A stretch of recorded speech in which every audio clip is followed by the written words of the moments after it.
TPCC విస్తృత స్థాయి సమావేశంలో 3 తీర్మానాలు చేశారు. తెలంగాణ కాంగ్రెస్ ఇన్ఛార్జ్ దీపాదాస్ మున్షీకి అభినందనలు తెలుపుతూ మొదటి తీర్మానం, తెలంగాణ గెలుపు కోసం పనిచేసిన మాణిక్రావు ఠాకరేని అభినందిస్తూ రెండో తీర్మానం, రానున్న లోక్సభ ఎన్నికల్లో సోనియా తెలంగాణ నుంచి పోటీ చేయాలని కోరుతూ ఏకగ్రీవ తీర్మానం చేశారు. అలాగే ప్రజలకు ఇచ్చిన 6 గ్యారెంటీలను అమలు చేస్తామని, పార్టీలో కష్టపడి పనిచేసిన వారికి గుర్తింపు ఉంటుందని సమావేశంలో నిర్ణయించారు. పదవులు ఇవ్వాల్సిన నేతల జాబితా రూపొందించి ఢిల్లీకి పంపుతామన్నారు. టార్గెట్ 17తో లోక్సభ ఎన్నికల్లో పనిచేయాలని టీపీసీసీ విస్తృత స్థాయి సమావేశంలో నిర్ణయించారు.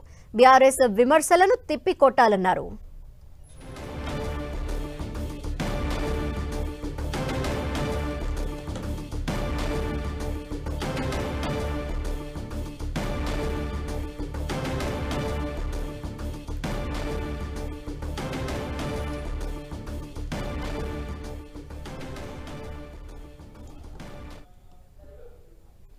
సమగ్రంగా అన్ని జిల్లాల్లో, అన్ని అసెంబ్లీల్లో, అన్ని పార్లమెంట్లో పనిచేసిన కార్యకర్తలందరినీ దృష్టిలో తీసుకొని ఒక సమగ్రమైన లిస్టును తయారు చేసి తర్వాత కాంగ్రెస్ పార్టీ హైకమాండ్ పర్మిషన్ తీసుకొని త్వరలోనే వారందరికీ పదవులు వారి పనిని బట్టి ఇవ్వటం జరుగుతుందని మరి రేవంత్ రెడ్డి గారు మీటింగ్లో స్పష్టంగా చెప్పటం జరిగింది.